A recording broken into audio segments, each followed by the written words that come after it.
it may sound like a lofty thing to say on VH1, but basically, you know, what are we doing on this planet? I think through the Beatle experience that we'd grown so many years within a short period of time. I'd experienced so many things and met so many people, but I realized there was nothing actually that was giving me a buzz anymore. I wanted something better. I remember thinking, I'd love to meet somebody who will really impress me.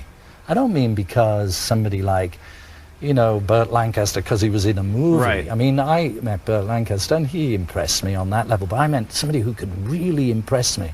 And that's when I met Ravi, which was funny because he's this little fella with an obscure instrument from our point of view, and yet it led me into such depths. And I think that's the most important thing. It still is for me. You know, I get confused when I look around at the world and I see everybody's running around, and, you know, as Bob Dylan said, he not busy being born is busy dying, and yet nobody's trying to figure out what's the cause of death and what happens when you die. I mean, that to me is the only thing really that's of any importance. The rest is all secondary. Do you think pop musicians are afraid to deal with subjects that are so big, or it just doesn't occur to them, or do people think, oh, it's not commercial enough, who wants to talk about life itself? I don't know what anybody else thinks, and you know, as the years have gone by, I seem to have found myself more and more out on a limb as far as, you know, that kind of thing goes. I mean, even close friends of mine, you know, they maybe don't want to talk about it because they don't understand it, but I believed in the thing that I read years ago, which I think was in the Bible. It said, knock and the door will be opened. And it's true. If you want to know anything in this life, you just have to knock on the door, whether that be physically on somebody else's door and ask them a question, or, which I was lucky to find, is the meditation. You know, it's all within. Because if you think about it, there isn't anything, I mean, in creation, the whole of creation, that is perfect. You know, there is nothing that goes wrong with nature, only what man does, then it goes wrong. But we are made of that thing.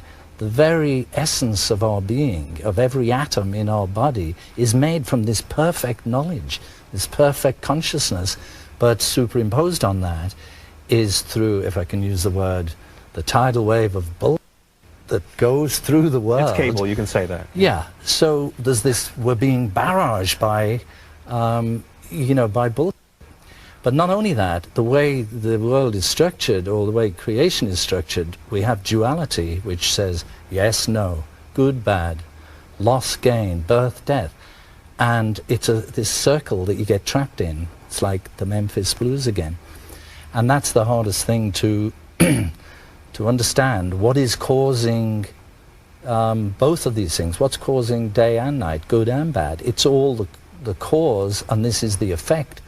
So, I mean, we're getting really transcendental here, but well, to say that our physical being is really on a very, very subtle level. It's just like the sap in a tree is the sap, and it runs throughout all the parts of the tree. Now, it's like that. Our bodies are manifesting into physical bodies, but the cause, the sap, is pure consciousness, pure awareness, and that is perfect and perfect knowledge. But we have to tap into that to understand it.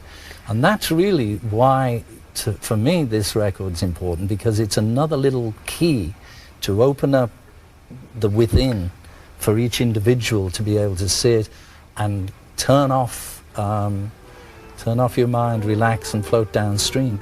And why do you think that it drove you to search for something deeper, as opposed to someone like Elvis, who had a hard time handling it? Actually, Elvis, I think, looked for something deeper too. Yeah, because I know that he was, you know, at different times he was involved with different organizations, and I mean, it was sad about Elvis. I think compared to the Beatles, Elvis, I always saw the problem for him was that he was the only one who had that experience, whereas like we were hippies, you know, so it takes more people to have that share the experience. I mean, the four of us all experienced the thing, and in a way we gained strength and supported each other in the turmoil. But yeah, I think fame is a good thing in terms of giving you heightened experience, or at least more experience, and but then it's what you do with that, or what that uncovers. I think for me, you know, as I say, I realize I want to, you know, I just want more. This isn't it. This isn't it, you know. Fame is not the goal. Money, you know, although money is nice to have, it can buy you a bit of freedom. You know, you can go to the Bahamas when you want, but it doesn't, it's not the answer. And the answer, you know, is how to get peace of mind and how to be happy. That's really what we're supposed to be here for. And the difficult thing is that we all go through our lives and through our days, and we don't experience bliss. And you know, it's a very subtle thing, and to experience that and to be able to know how to do that is something you don't just stumble across. You've got to search for it. Did you experience bliss on stage or in the studio? In a way, did performing put you in touch with that bliss? Well, we had happiness at times, and but you know, not the kind of bliss I mean, where like every atom of your body is just buzzing, you know, because it's, again, it's beyond the mind. It's like, you know, it's when there's no thought involved. That, I mean, it's a pretty tricky thing to try to get to that stage, because it means controlling the mind and being able to transcend the relative states of consciousness, waking, sleeping, dreaming, which is all we really know. But there is another state that goes beyond all that, and it's in that state, that's where, you know, the bliss and the knowledge, you know, that's available is. I know the one benefit concert that you've done in England in the past couple of 20 years or so was for the Natural Law Party back in '92, I believe. What brought that about? Well, it was one of the things that made it easier was I'd just done a tour of Japan with Eric Clapton's band, so I was kind of up to speed with the songs that I was doing, and I had the band was there that knew all the material. But that was, I think there was a general election going on, and as far as I'm concerned, whichever, you know, the Neil Innes, you know, from the Ruddles, he wrote a song once and he said, no matter who you vote for, the government always gets in. And it's like that, you know, in England you always get, as far as I was concerned, the left, the centre and the right, they're all really the same. They're all different shades of the same greyness.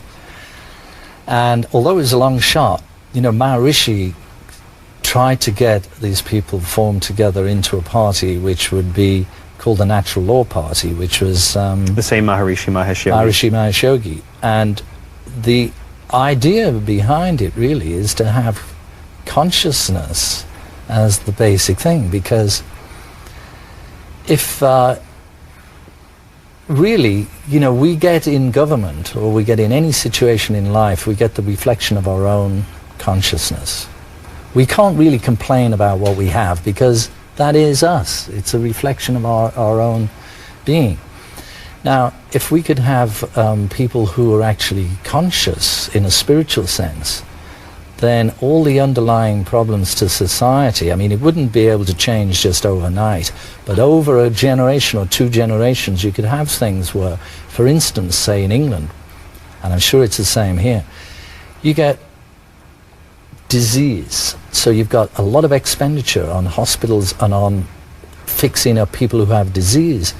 Now the problem is that most doctors, they study disease. They don't know about health. So you'd need to reprogram stuff so that you teach people about how to be healthy. That way you don't spend so much money on disease. You'd have, people would be healthier. You wouldn't have such a, you know, a requirement for, you know, all the various things that take up all the money. You'd be able to use that money for something else. So the natural law that operates on this planet or in the universe, everything, as I said earlier, everything works in a perfect order. and there's a scheme to things which has a certain intelligence that drives it and makes everything work. Now, if we as individuals could go to that level of consciousness where we can bring it into our being, and as Maharishi Mahesh Yogi once said, for a forest to be green, each tree must be green. So it's no use just one or two people being, like this. You'd have to make the whole of society, if they had that understanding. And that's what I think really you'd have to, school people.